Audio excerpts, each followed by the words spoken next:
हे भक्तों, विष्णु भगवान की जय। आज बृहस्पतिवार के दिन सुनिए बृहस्पति देव की संपूर्ण कथा। आइए अब विष्णु भगवान का स्मरण करते हुए कथा का श्रवण करते हैं। बात है, एक बड़ा प्रतापी और दानी राजा था। वह प्रत्येक गुरुवार को व्रत करता और पूजन करता। यह बात उसकी पत्नी को अच्छी नहीं लगती थी। ना वह व्रत करती, ना किसी को पैसा देती, ना किसी को दान देती। राजा को भी ऐसा कार्य करने से मना करती। एक समय की बात है, राजा शिकार खेलने वन को चले गए। घर पर रानी और दासी थी। उसी समय गुरु बृहस्पति देव साधु का रूप धारण कर राजा के दरवाजे पर भिक्षा मांगने आए। साधु ने रानी से भिक्षा मांगी तो वह कहने लगी, हे साधु महाराज, मैं इस दान और पुण्य से तंग आ गई हूँ। आप कोई ऐसा उपाय बताइए जिससे यह सारा धन नष्ट हो जाए और मैं आराम से रह सकूँ। साधु रूपी बृहस्पति देव ने कहा, हे देवी, तुम बड़ी ही विचित्र हो। संसार में संतान और धन से भी कोई दुखी होता है। अगर तुम्हारे पास अधिक है तो इसे शुभ कार्यों में लगाओ जिससे तुम्हारे दोनों लोग सुधरे। परंतु साधु की इन बातों से रानी खुश नहीं थी। उसने कहा, मुझे ऐसे धन की क्या आवश्यकता जिससे मैं अन्य लोगों को दान दूं और जिसे संभालने में ही मेरा सारा समय नष्ट हो जाए। साधु ने कहा, यदि तुम्हारी ऐसी इच्छा है तो मैं जैसा तुम्हें बताता हूँ वैसा करना। बृहस्पतिवार के दिन घर को गोबर से लीपना, अपने केशों को पीली मिट्टी से धोना, केशों को धोते समय स्नान करना, राजा से दाढ़ी बनवाने को कहना, भोजन में मांस मदिरा, कपड़ा धोबी को धुलने के लिए देना। इस प्रकार 7 बृहस्पतिवार करने से तुम्हारा सारा धन नष्ट हो जाएगा। ऐसा कहकर साधु बने बृहस्पति देव अंतर ध्यान हो गए। फिर साधु के कहे के अनुसार रानी को केवल 3 बृहस्पतिवार ही बीते थे कि उसकी समस्त धन संपत्ति नष्ट हो गई। भोजन के लिए परिवार तरसने लगा। एक दिन राजा रानी से बोला, हे रानी, तुम यहीं रहो, मैं दूसरे देश को जाता हूँ क्योंकि यहाँ पर मुझे सभी जानते हैं, इसलिए मैं यहाँ कोई छोटा कार्य नहीं कर सकता। ऐसा कहकर राजा परदेश चला गया। वहाँ पर वह लकड़ी काट कर लाता और शहर में बेचता। इधर वह अपना जीवन व्यतीत करने लगा। इधर राजा के बिना रानी और दासी दुखी रहने लगी।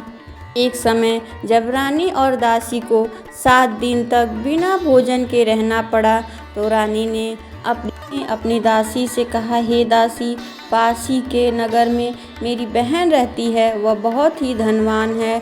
तुम उसके पास जा और कुछ लेके आ ताकि थोड़ी देर गुजर बसर हो जाए। दासी रानी की बहन के पास गई। उसी दिन बृहस्पतिवार था। रानी की बहन उस समय बृहस्पतिवार की कथा सुन रही थी। दासी ने रानी की बहन को अपनी रानी का संदेश दिया, लेकिन रानी की बहन ने कोई उत्तर नहीं दिया। जब दासी को रानी की बहन से कोई उत्तर नहीं मिला तो वह बहुत ही दुखी हुई। उसे क्रोध भी आया। दासी ने वापस आकर रानी को सारी बात बता दी। सुनकर रानी ने अपने भाग्य को कोसा। उधर रानी की बहन ने सोचा कि मेरी बहन की दासी आई थी परंतु मैं उससे नहीं बोली, इससे वह बहुत दुखी हुई होगी। कथा सुन और पूजा समाप्त कर वह अपने बहन के घर गई। कहने लगी, हे बहन, मैं बृहस्पतिवार का व्रत कर रही थी, तुम्हारी दासी गई थी, परंतु जब तक कथा होती है तब तक ना उठते हैं ना बोलते हैं, इसलिए मैं नहीं बोली। क्यों दासी क्यों गई थी? रानी बोली, बहन, हमारे घर में अनाज नहीं है। ऐसा कहते रानी की आंखें भर आई। उसने दासिये समेत भूखा रहने की बात बताई। रानी की भी बहन बोली, देखो बहन, बृहस्पति देव सबकी मनोकामना पूर्ण करते हैं। देखो शायद तुम्हारे घर में अनाज रखा हो। यह सुनकर दासी घर के भीतर गई तो वहाँ एक घड़ा अनाज से भरा मिला। उसे बड़ी हैरानी हुई क्योंकि उसने एक एक बर्तन देख लिया था। उसने बाहर आकर रानी को बताया। दासी रानी से कहने लगी, हे रानी, जब हमको अन्न नहीं मिलता तो हम भी वही व्रत करते हैं, इसलिए क्यों न हम इससे व्रत की कथा और विधि पूछ लें, हम भी व्रत किया करेंगे। दासी के कहने पर रानी ने अपनी बहन से बृहस्पति व्रत के बारे में पूछा। उसकी बहन ने बताया, बृहस्पतिवार के व्रत में चने की दाल और मुनक्का से विष्णु भगवान की पूजा करें, भगवान का केले की जड़ में पूजन करें, दीप जलाएं और कथा सुने। इससे गुरु भगवान बृहस्पति प्रसन्न होते हैं, समस्त मनोकामना पूर्ण करते हैं। फिर व्रत और पूजन की विधि बताकर रानी की बहन घर लौट आई। अब रानी और दासी दोनों ने निश्चय किया कि बृहस्पति देव भगवान की पूजा अवश्य करेंगी। 7 दिनों के बाद जब गुरुवार का दिन आया तो उन्होंने व्रत रखा से जाकर चना और गुड़ लाई और उसकी दाल से केले की जड़ और विष्णु भगवान की पूजा किया। अब पीला भोजन कहाँ से लाएं? दोनों बड़ी दुखी हुईं, परंतु उन्होंने व्रत किया, इसलिए बृहस्पति देव भगवान प्रसन्न थे। वे एक साधारण व्यक्ति के रूप में 2 थाली में सुंदर पीला भोजन लेकर आए और दासी को देकर बोले, हे दासी, यह भोजन तुम्हारे लिए और तुम्हारी रानी के लिए, दोनों ग्रहण करना।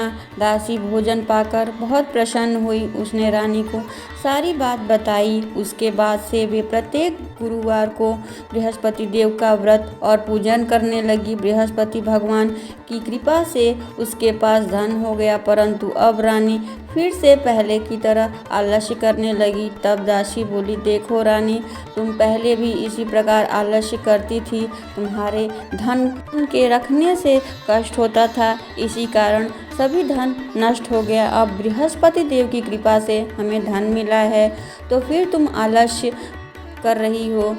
बड़ी मुश्किल से हमें यह धन पाया है, इसलिए हमें दान पुण्य करना चाहिए। अब भूखे को भोजन कराओ, प्याऊ लगवाओ, ब्राह्मण को दान दो, कुआं, तालाब, बावड़ी आदि का निर्माण कराओ, कन्याओं का विवाह कराओ, अर्थात धन को शुभ कार्यों में खर्च करो, जिससे तुम्हारे कुल का यश बढ़े, स्वर्ग को प्राप्त हो, पितर प्रसन्न हो। दासी की बात मानकर रानी शुभ कर्म करने लगी, उसका यश फैलने लगा। एक दिन रानी और दासी आपस में विचार करने लगे, न जाने राजा किस दशा में होंगे, कोई खोज खबर भी नहीं है। उन्होंने श्रद्धापूर्वक बृहस्पति भगवान से प्रार्थना की, राजा जहाँ कहीं भी हो शीघ्र वापस आ जाएं। उधर राजा परदेश में दुखी रहने लगा। वह प्रतिदिन जंगल से लकड़ी बीनकर लाता और उसे शहर बेचता, अपने दुखी जीवन को बड़ी कठिनाई से व्यतीत करता। एक दिन दुखी होकर उसने अपनी पुरानी बातों को याद करके वह रोने लगा और उदास हो गया। ठीक उसी समय राजा के पास बृहस्पति देव साधु के वेश में आकर बोले, हे लकड़हारे, तुम इस तरह सुनसान जंगल में किस चिंता में बैठे हो, मुझे बतलाओ। यह सुनकर राजा के नेत्रों में जल भर आया। साधु की वंदना कर राजा ने संपूर्ण वृत्तांत सुना दिया।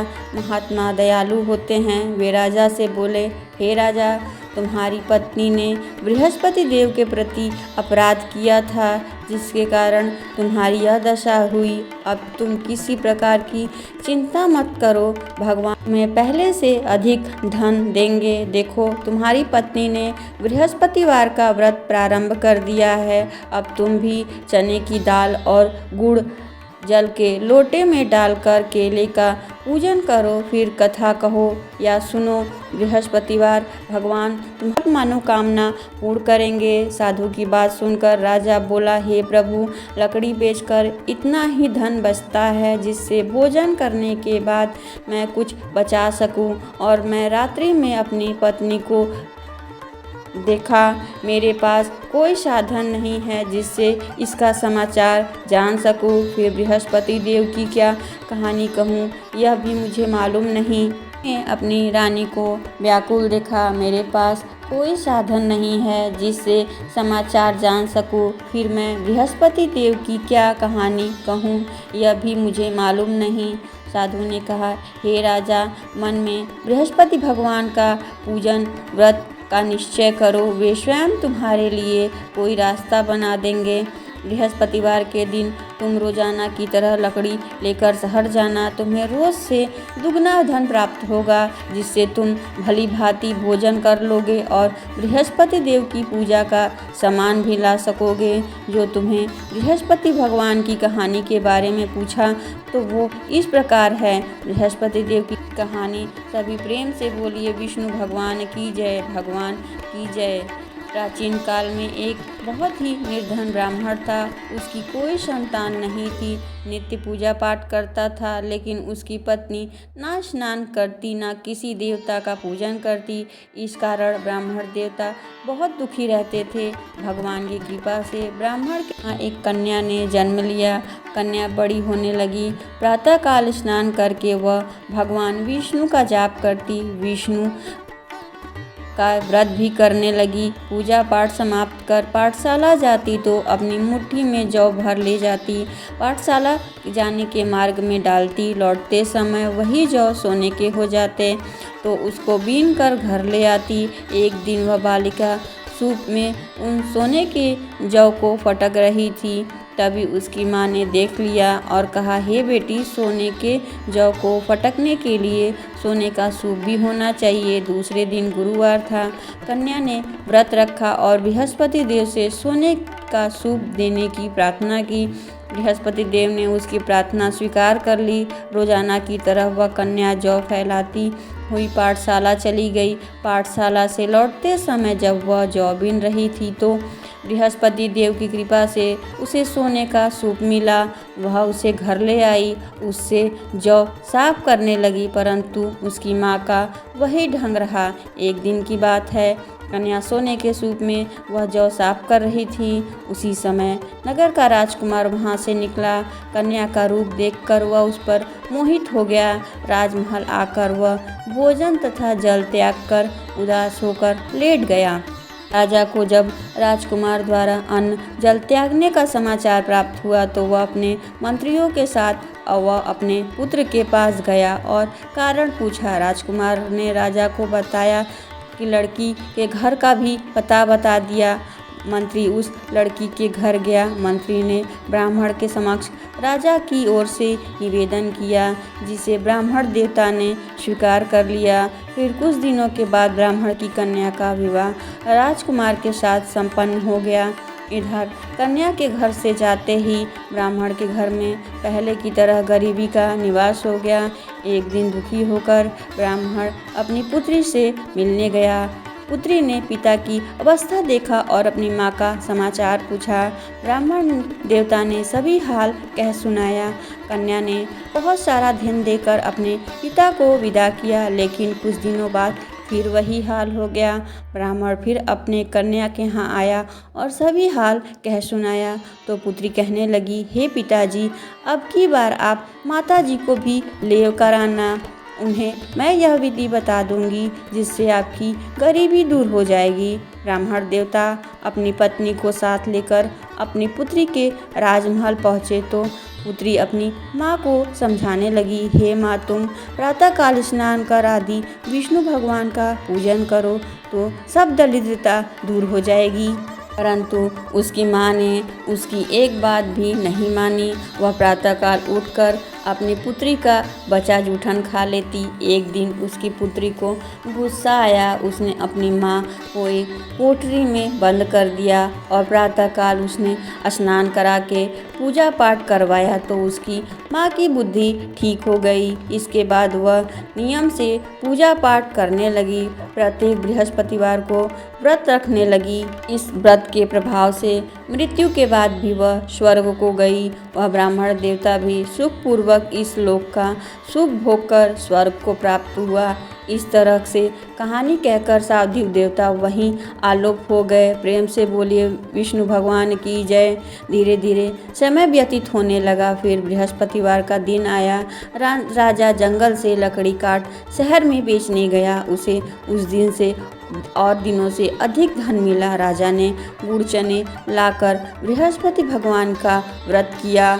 उस दिन से उसके सभी क्लेश दूर हो गए। परंतु जब अगला गुरुवार का दिन आया तो वह बृहस्पतिवार का व्रत करना भूल गया। इस कारण बृहस्पति भगवान नाराज हो गए। उसी दिन उस नगर के राजा विशाल यज्ञ का आयोजन किया। उसने अपने समस्त राज्य में यह घोषणा करवा दी कि समस्त जनता मेरे यहाँ भोजन करने आए। किसी के घर में चूल्हा ना जले तो इसकी आज्ञा जो कोई नहीं मानेगा उसे फांसी की सजा दी जाएगी। राजा की आज्ञा के अनुसार राज्य के सभी लोग राजा के यहाँ भोजन में सम्मिलित हुए, लेकिन लकड़हारा कुछ देर से पहुँचा, इसलिए राजा ने उसे अपने महल में ले गए। और जब राजा लकड़हारे को भोजन करा रहे थे तो रानी की दृष्टि उस खूंटी पर पड़ी जिस पर उसका हार लटका हुआ था। उसने हार खूंटी पर लटका नहीं दिखाई दिया। रानी ने निश्चय किया कि यह मेरा हार इस लकड़हारे ने चुरा लिया। उसी समय सैनिक बुलवाकर लकड़हारे को जेल में डलवा दिया। लकड़हारा जेल में विचार करने लगा, न जाने कौन से पूर्व जन्म के कर्म से मुझे यह दुख प्राप्त हुआ है, और जंगल में मिले साधु को याद करने लगा। तत्काल बृहस्पति देव साधु के रूप में प्रकट हुए और कहने लगे, अरे मूर्ख, तूने बृहस्पति देव की कथा नहीं की, इसी कारण तुम्हें यह दुख प्राप्त हुआ। अब चिंता मत कर, बृहस्पतिवार के दिन जेल खाने के दरवाजे पर तुझे 4 पैसे मिलेंगे। उनसे तू बृहस्पति देव की पूजा करना, तेरे सभी कष्ट दूर हो जाएंगे। अगले बृहस्पतिवार उसे जेल के दरवाजे पर 4 पैसे मिले। राजा ने पूजा का सामान मंगवाकर कथा कही और प्रसाद बांटा। उसी रात्रि में बृहस्पति देव ने उस नगर के राजा को स्वप्न में कहा, राजा, तुम जिसे जेल में बंद किया है उसे कल छोड़ देना, वह निर्दोष है। राजा प्रातःकाल उठा और खूंटी पर हार लटका देख लकड़हारे को बुलाकर क्षमा मांगी और राजा के योग सुंदर वस्त्र आभूषण देकर विदा किया। गुरुदेव की आज्ञा के अनुसार राजा अपने नगर को चल दिया। राजा जब नगर के निकट पहुंचा तो उसे बड़ा ही आश्चर्य हुआ, क्योंकि नगर में पहले से अधिक बाग, तालाब, कुएं तथा बहुत से धर्मशालाएं आदि मंदिर बने हुए थे। राजा ने पूछा, यह किसका बाग और धर्मशाला है? तब नगर के सभी लोग कहने लगे, यह रानी और दासी द्वारा बनवाए गए हैं। राजा को आश्चर्य भी हुआ और गुस्सा भी आया, क्योंकि उसकी अनुपस्थिति में रानी के पास इतना धन कहाँ से आया होगा। यह रानी ने यह समाचार सुना तो कि राजा आ रहे हैं, तो उसने अपनी दासी से कहा, हे दासी, देख राजा हमको कितनी बुरी हालत में छोड़कर गए थे, वह हमारी ऐसी हालत देखकर कहीं लौट न जाएं, इसलिए तू दरवाजे पर खड़ी हो जा। रानी की आज्ञा के अनुसार दासी दरवाजे पर खड़ी हो गई और राजा आए तो उन्हें अपने साथ महल में लेके आई। तब राजा ने क्रोध करके अपनी तलवार निकाली और पूछने लगे, बताओ यह धन तुम्हें कैसे प्राप्त हुआ? तब रानी ने सारी कथा कह सुनाई। राजा ने निश्चय किया, प्रत्येक दिन में 3 बार कथा कहूँगा, रोज व्रत किया करूँगा। अब रोज हर समय राजा के दुपट्टे में चने की दाल बनी रहती और वह दिन में कथा कहता। और एक दिन राजा ने विचार किया, चलो अपनी बहन के यहाँ हो आऊँ। इस तरह का निश्चय कर राजा घोड़े पर सवार होकर अपनी बहन के यहाँ चल दिया। मार्ग में उसने देखा कि आदमी मुर्दे को लेकर जा रहे हैं। उन्हें रोककर राजा कथा कहने लगा, अरे भाई, मेरी कथा सुन लो। वे बोले, हमारा आदमी मर गया है और इसको अपनी कथा की परत पड़ी है। परंतु कुछ आदमी बोले, अच्छा कहो, हम तुम्हारी कथा सुनेंगे। राजा ने दाल निकाली और कथा कहनी शुरू कर दी। कथा आधु हुई तो मुर्दा हिलने लगा। जब कथा समाप्त हुई तो वह राम राम कह के खड़ा हो गया। राजा आगे बढ़े, उसे चलते समय शाम हो गई। आगे मार्ग में उसे एक किसान खेत में हल चलाता मिला। राजा ने इसे कथा सुनने का आग्रह किया तो वह किसान बोला, मैं जब तक तेरी कथा सुनूंगा तब तक 4 हरया जोत लूँगा, जा तू अपनी कथा किसी और को सुनाना। इस प्रकार किसान के कथा सुनने के लिए मना कर दिया। राजा आगे चल पड़ा। राजा के हटते ही बैल पछाड़ खाकर गिर पड़ा। किसान के पेट में बहुत जोर से दर्द होने लगा। उसी समय किसान की माँ रोटी लेकर आई। उसने देखा तो अपने पुत्र से सब हाल पूछा। बेटे ने सभी हाल बता दिया। बुढ़िया दौड़ी दौड़ी उस घुड़सवार के पास गई और बोली, उस बेटा, मैं तेरी कथा सुनूंगी, तू अपनी कथा मेरे खेत पे चल के कहना। लौटकर बुढ़िया के खेत पर जाकर कथा कही, जिसको सुनते ही बैल खड़े हो गए। किसान के पेट का दर्द भी बंद हो गया। अब राजा अपनी बहन के घर पहुंचा। बहन ने भाई की खूब मेहमानी की। दूसरे दिन प्रातःकाल राजा जगा तो देखने लगा कि सब लोग भोजन कर रहे हैं। राजा अपनी बहन से पूछा, ऐसा कोई मनुष्य है जिसने भोजन ना किया हो, जो बृहस्पतिवार की कथा सुन ले? बहन बोली, भैया यह देश ऐसा ही है, यहाँ के लोग पहले भोजन करते हैं, बाद में कोई अन्य कार्य करते हैं। फिर वह कुम्हार के घर गई, जिसका लड़का बीमार था। उसे पता था कि उसके यहाँ से 3 दिन से किसी ने भोजन नहीं किया। रानी अपने भाई की कथा सुनने के लिए कुम्हार से कहा। वह तैयार हो गया। राजा ने जाकर बृहस्पतिवार की कथा कही, जिसको सुन उसका लड़का ठीक हो गया। अब तो राजा की प्रशंसा होने लगी। एक दिन राजा ने अपनी बहन से कहा, हे बहन, मैं अब घर जाऊंगा, तुम भी तैयार हो जाओ। राजा अपनी बहन से कहा। राजा की बहन ने अपनी सास से कहा अपने भाई के साथ जाने के लिए आज्ञा मांगी। सास बोली, चली जा, परंतु अपने लड़कों को साथ मत ले जाना, क्योंकि तेरे भाई को कोई संतान नहीं है। बहन ने कहा भाई से, हे भैया, मैं तो चलूँगी, परंतु कोई बालक नहीं जाएगा। तब राजा बोला, जब कोई बालक ही नहीं जाएगा तब तुम जाकर क्या करोगी? अब राजा अपनी बहन को भी छोड़कर दुखी मन से अपने नगर को लौटा। राजा ने अपनी रानी से आकर सारी बात बताई। बिना भोजन किए शैया पर लेट गया। रानी बोली, हे प्रभु, बृहस्पति देव ने हमें सब कुछ दिया है, वे हमें संतान भी अवश्य देंगे। उसी रात बृहस्पति देव ने राजा के स्वप्न में कहा, हे राजा, उठ, सभी सोचे त्याग दे, तेरी रानी गर्भवती है। राजा यह जानकर बड़ी प्रसन्नता हुई। फिर 9वें महीने रानी के गर्भ से एक सुंदर पुत्र पैदा हुआ। तब राजा बोला, रानी, स्त्री भोजन के बिना रह सकती है, परंतु कुछ कहे ना रह सकती हैं। जब मेरी बहन आए तब तुम उससे कुछ मत कहना। रानी ने हाँ कर दिया। जब राजा की बहन यह शुभ समाचार सुना तो वह खुश हुई और बड़ी खुश और बधाई लेकर अपने भाई के यहाँ आई। रानी ने तब उनसे आने का उलाहना दिया। तब बहन बोली, भाभी, अगर मैं इस प्रकार न करती तो तुम्हारे घर में संतान कैसे होती? बृहस्पति देव सभी की मनोकामनाएं पूर्ण करते हैं। जो श्रद्धा भाव पूर्वक बृहस्पतिवार का व्रत करता है और कथा पढ़ता है अथवा सुनता है और दूसरों को सुनाता है, बृहस्पति देव उसकी सभी मनोकामनाएं पूर्ण करते हैं, उनकी सदैव रक्षा करते हैं। जो संसार में सद्भावना से गुरुदेव का पूजन और व्रत सच्चे हृदय से करते हैं, सच्ची भावना से रानी और राजा ने बृहस्पति देव की कथा का गुणगान किया तो बृहस्पति देव ने उनकी सभी इच्छाएं पूर्ण की। इसलिए अनजाने में भी बृहस्पति देव की कभी उपेक्षा ना करें। ऐसा करने से सुख शांति नष्ट हो जाती है। इसलिए सभी को कथा सुनने के बाद प्रसाद ले जाना चाहिए और हृदय से बृहस्पति देव का मनन करते हुए जयकारा करना चाहिए। बोलो बृहस्पति देव की जय। जय विष्णु जी।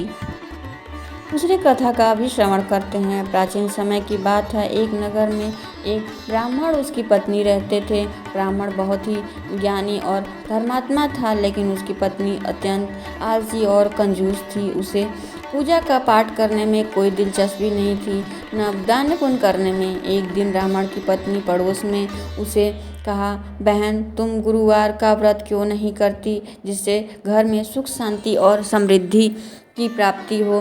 ब्राह्मण की पत्नी बोली, मुझे यह व्रत और उपवास पसंद नहीं, इससे तो घर का काम बढ़ता है। पड़ोसी ने समझाया, यदि तुम बृहस्पति देव का व्रत करोगी तो तुम्हारे घर में कभी धन की कमी नहीं होगी। लेकिन स्त्री नहीं मानी।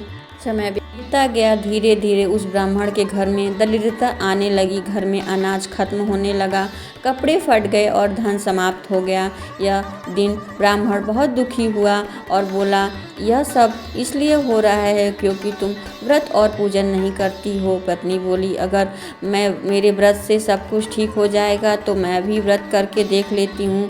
अगले गुरुवार को उसने बृहस्पतिवार व्रत करने का निश्चय किया। उसने पीले वस्त्र पहने, घर को साफ किया, भगवान विष्णु की पूजा की। उसने केले के पेड़ की पूजा की, पीले फूल चढ़ाए, चने के दाल, गुड़ का भी भोग लगाया, कथा कही कही और सुनी भी। धीरे धीरे उसके जीवन में बदलाव आने लगा। कुछ दिनों के बाद उसके घर में धन आने लगा, उसे पति का सम्मान मिला, घर में सुख शांति आने लगी। वह स्त्री हर गुरुवार व्रत करने लगी। राजा था जिसके पास सब कुछ था, धन, वैभव, सेना, लेकिन उसे संतान का सुख नहीं था। राजा ने एक महात्मा से पूछा, मुझे कैसे संतान मिलेगी?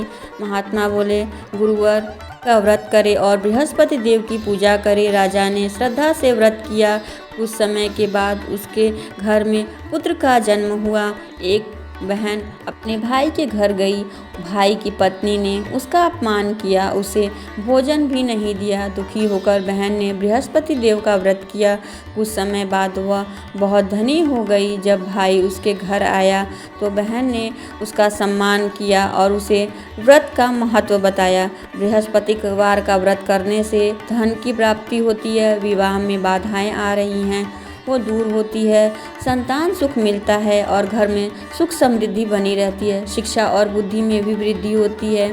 व्रत करने की विधि भी बताई। गुरुवार को प्रातःकाल स्नान करें, पीले वस्त्र धारण करें, भगवान विष्णु और बृहस्पति देव की पूजा करें, केले के वृक्ष की पूजा करें, चने की दाल, हल्दी, गुड़ का भोग लगाएं, कथा सुने या पढ़ें। व्रत के दिन नमक का सेवन ना करें, गरीबों को दान करें। श्रद्धा और विश्वास से बृहस्पतिवार का व्रत कथा सुनता है, उसके जीवन में कभी कोई संकट नहीं आता। बृहस्पति देव की कृपा से उसके जीवन में सुख समृद्धि बनी रहती है। यही समाप्त होती है। अगर हमारे द्वारा सुनाई गई कथा आपको अच्छी लगती है तो लाइक सब्सक्राइब अवश्य करिएगा। बोलो विष्णु भगवान की जय।